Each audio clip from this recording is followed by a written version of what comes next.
Hello, this is Roman, and for my 10th grade environment project, I researched why salmon are so important to the Pacific Northwest and how they could be the answer to slowing climate change.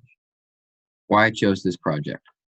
I chose this project because, yes, I do like fishing and would like to see our salmon runs get stronger, but more than that, I love the Pacific Northwest and want to see our landscapes and wildlife healthy. It's more than just salmon for me. Quick overview of salmon in the Pacific Northwest. Salmon first appeared around 6 million years ago. All salmonid species are anadromous, meaning they live part of their life in ocean and part of their life in freshwater.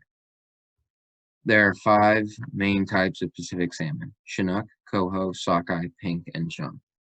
Steelhead and sea-run cutthroat trout can spawn multiple times, meaning they can make multiple trips without dying. Salmon need clean, cold water to survive. Moving left to right, we see Chinook, coho, and sockeye salmon. Dams. Dams have been built for thousands of years for a variety of reasons. First is flood control. When a dam is built, a large reservoir is created behind it. If there's a heavy rainfall or heavy snow melt and there's a risk of flooding, engineers simply open the gates to the dam, allowing more water out. Navigation for large ships. As you can see over here, there's locks. This is a series of ponds that ships steer into, then they fill up and it takes them to the top of the other reservoir. Hydroelectricity. This will be explored more deeply in the next slide. Irrigation. This is probably the most simple. Farmers just pump water out of the reservoir and irrigate their fields.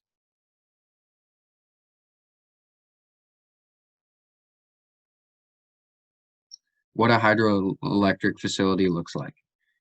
Here's the dam, here's the reservoir. The water intake grate filters out any unwanted sticks and logs. The penstock pressurizes it, which spins the turbine. The generator creates the electricity, and it's put into power lines and taken to major urban areas. And the rest of the water is just piped out into the river. This is what a turbine looks like. The 4 H's. These are the 4 main contributors to the decline of salmon in the Pacific Northwest. First is hatcheries. Second is hydropower. Third is harvesting, specifically overharvesting. And the fourth is habitat destruction. Hatcheries. Fish hatcheries are facilities that artificially reproduce salmon.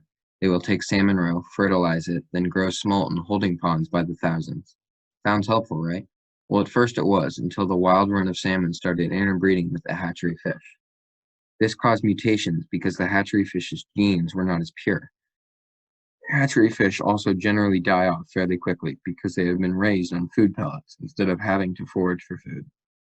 Over $10 million of taxpayer money is spent on each hatchery every year. If this went into habitat restoration or other ways of creating electricity, like wind and best of all solar, maybe dams wouldn't be needed. This is what a trout hatchery looks like. This is all I could find an image of that I was, allowed to use on, wasn't copyrighted, but so it's the same idea. So the smolt are raised in these ponds. These are feeders all along here, which spread out feed for the fish, and they're just raised in these large concrete ponds. Second is hydropower. The first hydroelectric dam was built in 1882. This was the beginning of the downfall of the salmon runs in North America. Hydroelectric dams cause 2 main problems for salmon. Returning salmon find themselves blocked by dams when trying to spawn. Things like fish ladders have been installed and tend to help the salmon pass the dams, but many don't make it. The second problem for salmon is when they are still quite young. They are swept down into the turbines in the dam, being essentially blended and bashed to death before being spat out downstream. 7 to 15% of salmon smolt are killed passing every dam. So these are young salmon that are swimming downstream to the ocean. So for example, on the Columbia River, there are 150 dams. That's enough to completely obliterate the salmon runs easily. Dams are actually believed to be the cause of the extinction of the eagle salmon. Eagle salmon are so large they could not fit through the fish ladders. This is what a spillover dam looks like. So this obviously the water spills over the top, but it still creates a reservoir behind it. A hydroelectric dam, the water would come out of the middle here. Um, this also, it doesn't have any powerhouses, no turbines. It's just a dam, probably for recreation, I'm guessing, since I don't see the landscape around it does not look like it's farmland, and so irrigation wouldn't be needed. Possible flood control. Overharvesting. Salmon were once literally the currency of the native people of the Pacific Northwest, and still today provide billions of dollars of income for coastal places around the Pacific Rim. Just in Oregon, Pacific salmon fuel a $3 billion industry, but this is significantly dwarfed by Alaska's salmon production. In Bristol Bay alone, over 1 billion salmon are harvested annually. This generates a $500 million market for Alaska's salmon. With salmon runs dropping in number every year, this fishery needs to be paused to let the salmon recover and gain some strength before we start harvesting again.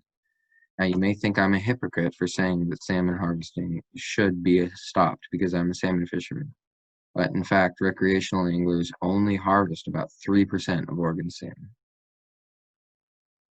So this is what a traditional netting setup would look like in probably the 1900s. You have one boat over here that takes one end of the net over, and this net is weighted, so it's on the bottom up through the water column to the surface, and this boat's over here. And then this boat will slowly drift down this shore, this one will slowly drift down this shore, and they'll just catch everything in their path. Then this boat will circle back around, and they'll get them in this sort of loop, and that would just wipe out salmon runs, just completely obliterate them, because obviously nothing can fit through this fine net. Habitat destruction. Habitat destruction is the main force in salmon smolt dying. In order for smolt to survive through embryo in their first 3 months, they need cold water, clean gravel, and lots of cover to hide in. They need cover from predators, clean gravel, meaning it's not, it's all gravel. There's no sediment, sand, dirt, contaminants, just clean water. And the cold water is also important. Cold, oxygen-rich water. In urban areas, creek beds are usually paved over or completely destroyed, kind of like Johnson Creek and Crystal Springs, but that has been restored recently. In rural areas or even in natural areas, logging is a devastating force behind smolt dying. Clear cutting takes everything except for what is called a riparian forest. These are small strips of forest along only the banks of the creek. When these trees die, there is nothing to replace them to provide future cover for salmon, and these riverbanks become barren. Without trees on the riverbank, erosion happens, often destroying streams. Mining is another contributor to salmon smolt populations dropping, as it causes dirty and oxygen-poor water. Well, this is what a riparian forest would look like. You have the riparian forest here in the middle, so there's probably a creek bed running through a little canyon there. And then here you just have, the barren landscape. And off here, it looks like there's been some replanting done, or even hasn't been logged, but you can see the difference between that and that. That has not been touched, and this has been heavily logged. But once these trees, go through their life cycle and fall, there'll be nothing to replace them since this is barren, and these small trees probably won't make it.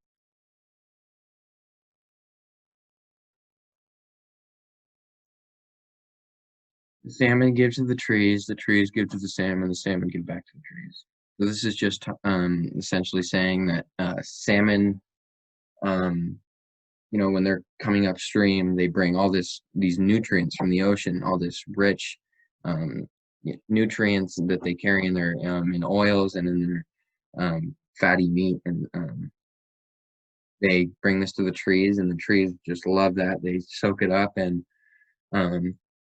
then a tree gets big, it falls over into the stream and provides perfect cover for smolt and for spawning salmon. And so in that way, the tree is giving back to the salmon. So it's just kind of this perfect balance between the two. Salmon are essential. This is my working model of an alternative to a hydroelectric dam. Water is piped in here to simulate water flow and pressure, where it hits this diversion channel, which pumps it into this tube and into the spillway, which empties into the fish ladder. In this tube, on a full-scale hydroelectric level, would be a series of turbines. This would be a long concrete channel, slowly tapering down to create water pressure, filled with turbines that are generating electricity. There's one of those on each side. Then it is pushed into this spillway and then diverted into the fish ladder, which is on each side of the dam itself, which is still navigable by fish and in this locks for things like boats and cargo ships to go through. Then the salmon can pass through these fish ladders on either side, up and through the middle. And likewise, the smolt can come down and pass and go down through the fish ladder. The main problem here was salmon not being able to pass the dam and smolt being swept into turbines on their way to the ocean. So with this model, I've struck a compromise between a hydroelectricity and navigable waters for ships, which is created by dams, and the ability for salmon and smolt and sea life to pass a hydroelectric facility. At the bottom here, that is just a return to my water bucket, but this kind of looks like one of the gravitational water vortexes. Just thought that was interesting.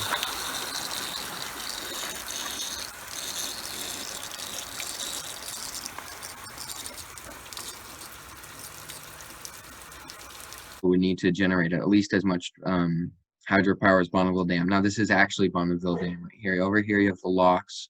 Over here's the fish ladder, and right here, all through the middle, this is all turbines. You can see that water's coming out of there, and it's coming out hot. I mean, it's bubbly and you know, really moving through there because it's been spat out through those turbines.